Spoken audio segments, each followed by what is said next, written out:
What's up, guys? It's Rantium here, and today we are back in Skyrim. That's right, you guys, and oh snap, is it gonna be an awesome freaking day? So guys, welcome back. So today we're gonna start off today's mod showcase with a little bit of a shout out to somebody who helped me solve an issue with my Skyrim load orders and everything like that, and why I was getting this bug. So I have to give a huge shout out to YouTuber Flopkin. He posted a video on YouTube. I don't know when he posted it. Looks like December 24th is when he posted it, and it's a fix for the Operation Cannot Be Completed bug that I ran into before I was getting ready to film these showcases. So go over to his video, give him some love. I linked it down there in the comment section. And as well as the description. If you want to go over there, tell him Rantium sent you. He helped me solve this problem, and I hope it can help you solve the problem if you have it on Xbox as well. But enough of that, let's get into today's home, known as BJORNHOLT. Now, BJORNHOLT is a home up here in the north, in Windhelm. Now, Windhelm, I say in Windhelm because it's literally inside of Windhelm. So we're right next to here of the Palace of Kings. Obviously, Windhelm being one of the biggest holds there, next to Hollyfrost Farm, Hlalu Farm, Brandymug Farm. Everybody knows where Windhelm is at, guys. Come on, you gotta find Windhelm. But it's right here. It's literally right next to the entrance of the Palace of Kings. Now, the exterior is not really anything, it's just a door. But what it is it's inside of this little wing of the Palace of Kings, which is kind of nice. It's kind of lore-friendly. But what exactly is BJORNHOLT? Well, it's a Stormcloak-friendly player home located in the capital, where the Stormcloaks are out of.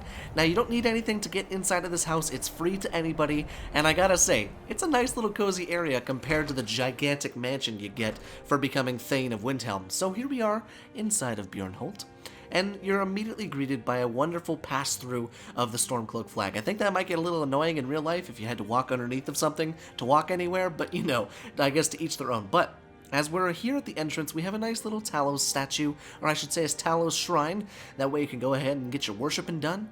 And we have ourselves a mysterious note right here. Let's see, what do we got? Welcome to Windhelm, Dragonborn. It is my sincere wish that you will join in the fight to free Skyrim from the clutches of this crumbling empire and drive out the Thalmor once and for all. Should you decide to join Ulfric, then this apartment and all things in it are yours. It's not the most luxurious place, but you deserve a home of your own to rest your head while you were in the city. Talos guide you, a friend. So kind of a neat thing to have, kind of just a nice little lore thing in here, because you're literally right next to where Ulfric Stormcloak is at, which is pretty cool. But got the front door right there, and as we come in here, we are greeted with a lovely little den right off the front entrance. We have our own little office nook right here with a nice little desk, a cute little chair, and a couple things right here. If you want to balance your checkbook, do some inventory management, maybe just cross off some names of your kill list, whatever you want, it's right there for you. Got a bookcase right here for the bookworms of Skyrim. It's a tiny bookcase, and I've noticed some people saying that they don't really like these bookcases because you can't display the bookcases, or you can't display the books on a bookcase to where you can see them. That's a little bit of a tongue twister, but I completely understand that, but it is nice to have it in here just in case. And then it looks like over here we have kind of a little lab/bar, if I'm not mistaken. So we've got our Alchemy Lab right here with a little bit of extra storage and static clutter, which you gotta know. If you've seen any of my old mod showcases, you'll know that I'm such a sucker for this stuff. I love it so much. A game at dinner, Alchemy Increased. Kind of nice to have a skill book right as you enter in here, especially if you're low level. And then it looks like we've got a box full of potions, but it's actually just got some random stuff in there. But once again, we have our static decor over here next to our cooking area. We have a food storage area right there with a nice little cooking pot. And then a lovely little bear head above there. And then right next to the kitchen is kind of nice. Now, this is one reason why I would be about 1.5 million pounds worth of fat, because my bed is right next to the damn kitchen, so might be a little bit of a conflict of interest if you're trying to lose weight. But very nice armor chest storage up here, as well as a weapon case, and I love that it's in kind of like an apartment style building, so they went vertical more so than horizontal with storage and everything like that. Kind of a nice touch. Now this right here, I kind of wish this was available to be taken off the wall and then put your own things on it, but you know, that's okay. I think it does look pretty nice, but I do like having all of this static decor up here. Makes me think that I'm just staying here for a little bit, and I'm not actually going to live here. It's kind of just like a little stop-off area, but a beautiful bed with some firewood to light your fire. Wonderful hearth right there. Nice to have. Then as we continue through the home from the front entrance, I didn't notice that we had a shrine to Kinnereth right there, as well as some more assorted storage as we walk through here. Little boot storage right there, always nice to see. Remove your boots before you walk inside the house.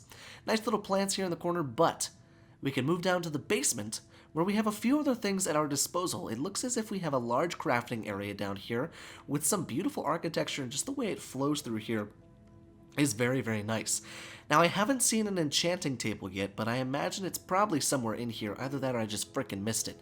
But we have our grindstone, we have ingots and ores right there, as well as a nice workstation right here, just in case you want to maybe clean your blades, maybe just wash your knives, use a whetstone to increase the efficiency and stuff like that. All sorts of RP and role-playing stuff. Weapons and armor storage right there, as well as crafting supplies, and a workbench infused into the table. Always nice to see. A little bit more static decor right there. Always nice to see all the stuff on the shelves. Makes the home feel very lived in. Now, around the corner here, we have our wood chopping block. I would have rather it been outside, but I guess to each their own. I just don't want to have to lug my firewood in logs inside of my house, down the stairs, and then cut it with a wood cutting axe. But to each their own. Then looks like right here we have a box for artifacts with a very cool display. I'm digging the lighting, the subtle lighting right here, with a couple little display things, little dwarven spider, a dragon skull, a human skull, and a blades helmet. Very cool to see. We've also got pelts and leather with our tanning rack, and our blacksmith forge with a kind of a dwarven, what is that thing called, a shroud? Ventilation system? Something like that. Something to get the burning air out of the basement of your apartment. Kind of nice to see. Now, I did see an anvil back there, but I honestly think that's just for show, if I'm not mistaken. But it's a very tiny home because it is indeed an apartment, but I gotta say, it packs a lot of punch for what you get. Now, we're gonna go back upstairs really quickly to see if there is indeed an enchanting table somewhere in here, but I didn't see one. We have the Alchemy Lab right here. Sometimes mod authors like to be a little sneaky and they make it a 2-in-1, so maybe there's a lever or something like that to pull to turn it into an enchanting table. I'm not sure, but I'm not seeing anything. There could be something in the mod description that says that there isn't. I didn't read too far into it, but I will say, as far as apartments go, I have showcased quite a few of them before, and actually not quite a few, but maybe about 2 or 3 of them in the past. Some that are in Windhelm, some that are in Markarth, some that are in Riften, I think, and I believe one of them was in Solstheim, if I'm not mistaken. I can't remember exactly everything, but out of the apartments that I've seen in Skyrim so far, I like this one a lot because it's very well themed to the Stormcloak Brethren. Kind of nice to have, and it's right in the capital hold where you have all the Stormcloak activity, so you would never miss a beat. So it's more so of a stop and shop rather than a stop and stay. You know, it's not a mansion in the woods, it's not a villa on a mountain, it's not a castle in the freaking mountain range, okay? It's just a simple little apartment for you to stop off, drop your things, and just hang out and stay a little while, get warm, get out of the cold, everything like that. So guys, let me know if you enjoyed it down there in the description. Good one, right? I write the description in the comment section. Let me know what you guys thought of it. If you liked it, if you hated it, tell me why. And like I said, give some love to Flopkin if you guys are having problems with your load orders and operation cannot be completed bugs. Definitely check that video out. It helped me. It was a quick thing, 2 minutes, 30 seconds. Great video for that. But guys, thank you so much for watching. I very much hope you enjoyed, and I will see you in the next video.